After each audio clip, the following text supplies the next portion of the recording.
সবসময় মনে হয়েছে, আজকে হয়তো উপদেষ্টা হিসেবে কথা বলছি, কিন্তু যখন আমরা যখন উপদেষ্টা ছিলাম না, পরিবেশ কর্মী ছিলাম, এখনো আত্মার মধ্যে পরিবেশ কর্মী আছি, তখনও এটাই ভাবতাম যে আমরা যে খালি এসেই একটা সংবাদ সম্মেলন হতো আর সংবাদ সম্মেলনে বলা হতো আমাদেরকে $1 বিলিয়ন দিবে বলে প্রতিশ্রুতি দিয়েছে।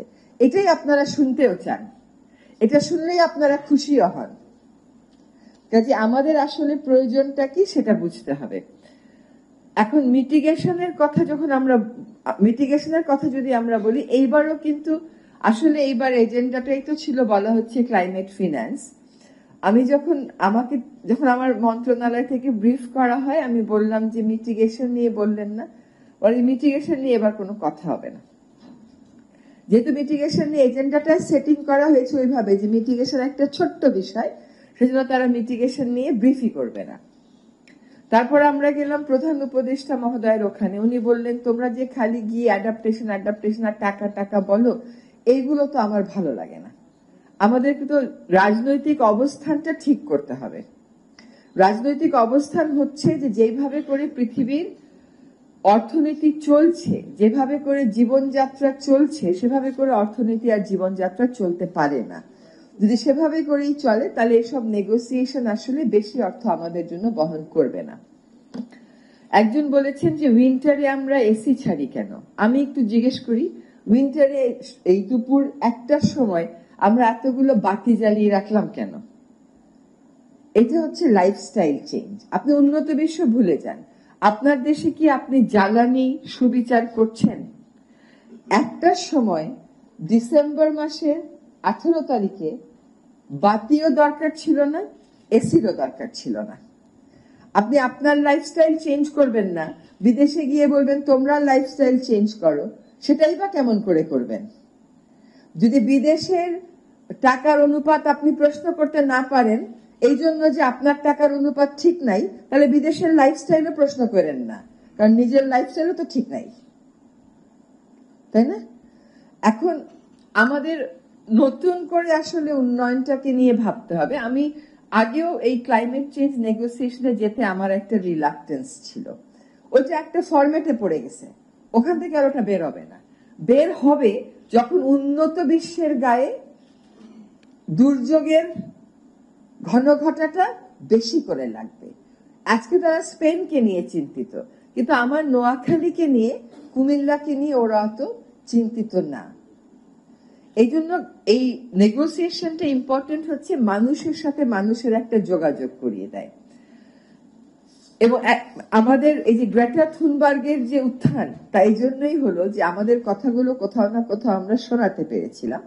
কিন্তু এইবারে দেখেন সমস্ত বিজ্ঞান স্পষ্ট, সবকিছু স্পষ্ট, কিন্তু রাজনৈতিক পট পরিবর্তনের কারণে নেগোসিয়েশনটা এক পর্যায়ে প্রাণহীনই হয়ে গেল। এবার টাকার কথায় আসি একটু। টাকা হচ্ছে যেগুলো আমরা পাই সেগুলো কি আমরা সঠিকভাবে ব্যয় করি কিনা, যার কাছে টাকা যাওয়ার দরকার তার কাছেই যায় কিনা।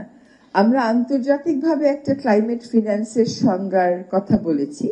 আমার মনে হয় যে আমরা যদি বাংলাদেশেও নিজেরা একটা ক্লাইমেট ফিন্যান্সের সংজ্ঞা সরকার একসেপ্ট করে ফেলে, তাহলে যেটা বলা হয় যে জলবায়ু ফান্ডের টাকাটাই হচ্ছে ক্লাইমেট ফিন্যান্স, এটা কিন্তু ঠিক না।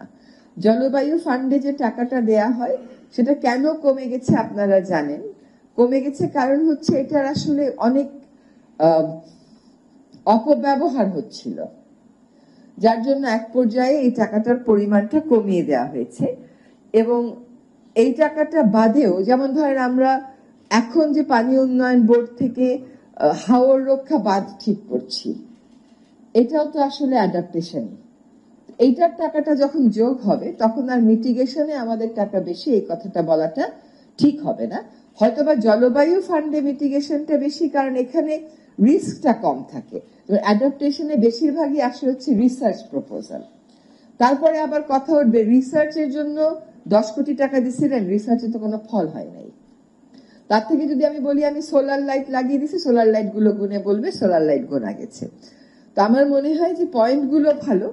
আমরা জলবায়ু পরিবর্তনের ফান্ডের ক্ষেত্রে আমার যিনি পূর্বসূরি ছিলেন তিনি কিছু গাইডলাইন দিয়ে গেছেন, ওই গাইডলাইনগুলোর কারণে অনেক অযৌক্তিক অবান্তর প্রস্তাবনা আমরা বাছাই করতে পেরেছি, মানে ওরা যোগ্যতাই পায়নি। বাকি যেগুলো এসেছে তার মধ্যে আসলে অ্যাডাপ্টেশন মিটিগেশন মিলেছিল। এবার মাত্র আমরা 7টা প্রকল্পকে দিতে পেরেছি। নানান ডামাডোলে অনেকে আবেদনও করতে পারেননি। এখন পাশের দেশ থেকে 30% আসে বলে আমার দেশের 30% আমি কন্ট্রোল করতে পারবো না, এটা কোনো কথা হলো না। এই কাজটা এবার শুরু হয়েছে এবং যেহেতু শীতকালে এটার প্রকোপটা বেশি থাকে, আমি মনে করি বর্ষব্যাপী যদি কার্যক্রমটা আমরা চালাতে পারি, আগামী শীতে ধুলার প্রকোপটা আমরা অন্তত সহনীয় পর্যায়ে রাখতে পারবো। আরেকটা কথা একটু বলে দিই, যেহেতু সুযোগ পেলাম, আমরা অ্যাডাপ্টেশনের কথা বলি।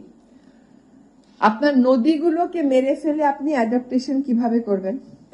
এখন নোয়াখালী থেকে আমাকে বলে আমাদের খালগুলো পুনর্খনন করে দেন। অর্থ বিভাগ আমাকে বলে থোক টাকা যা ছিল সব নিয়ে নিব, টাকা লাগবে। এখন আমি কোন কাজটা করব?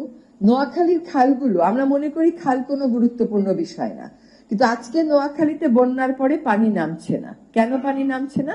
খালগুলো সব ভরাট হয়ে গেছে, নানান কারণে খালগুলো ভরাট হয়ে গেছে। এখন আমাদের হলো কি, পেনি ওয়াইজ পাউন্ড ফুলিশ বলে একটা কথা আছে। আমরা সবকিছু ধ্বংস করে আবার নতুন করে কাজ শুরু করতে যাচ্ছি।